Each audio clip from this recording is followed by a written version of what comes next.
नमस्कार.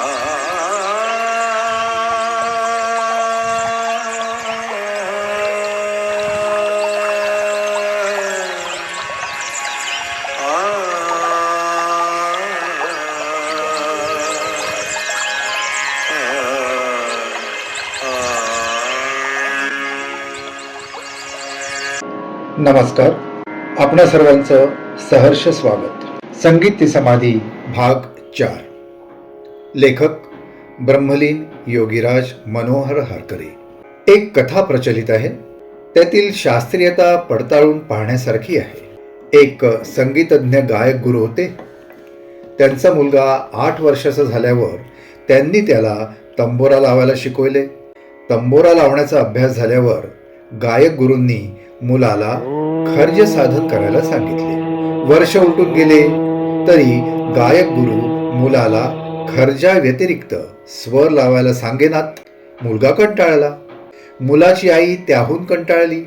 गायक गुरुजी आपल्या अनेक शिष्यांना 7 स्वरच नव्हे तर राग रागिण्या सांगून समजावून देत आणि म्हणून घेत, पण घरच्या मुलाला मात्र ते खर्जा व्यतिरिक्त 2 वर्षात एकही स्वर सांगायला तयार नव्हते.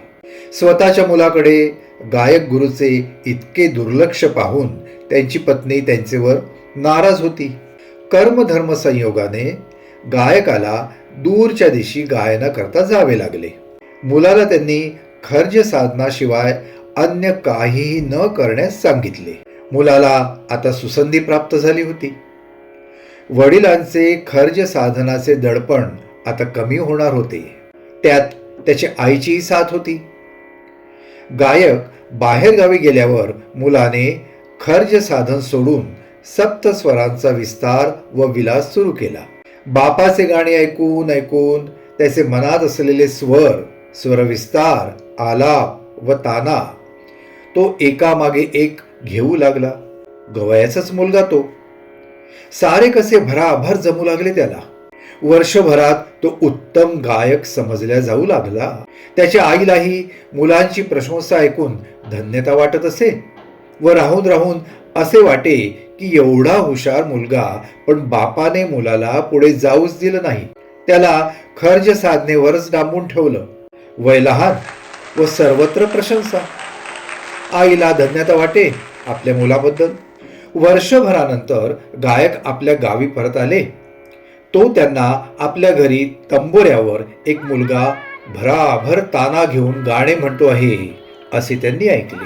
चौकशी करताच त्यांचे पत्नीने मोठ्या अभिमानाने सांगितले, अहो, आपलाच मुलगा हा काय म्हणतो आहे गाणे. शेवटी गवयाचाच मुलगा तो. तुम्ही त्याला खर्ज साधनेच दांबून ठेवलं होतं.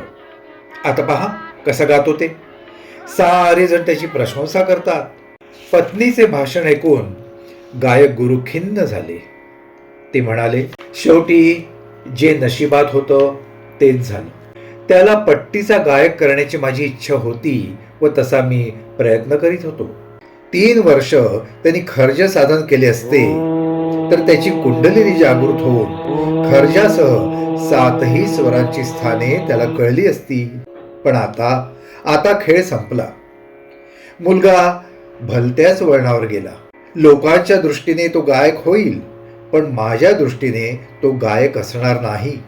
आपला मुलगा गानयोगी व्हावा अशी माझी इच्छा मनापासून होती, पण परमेश्वराला ते कदाचित मान्य नव्हते. आता कसली कुंडलिनी जागृती व कसली सप्तस्वरांची स्थाने. माझे स्वप्न विरले. वरील कथेतील शास्त्रीय भाग शास्त्रवेत्यांनाच कळणार.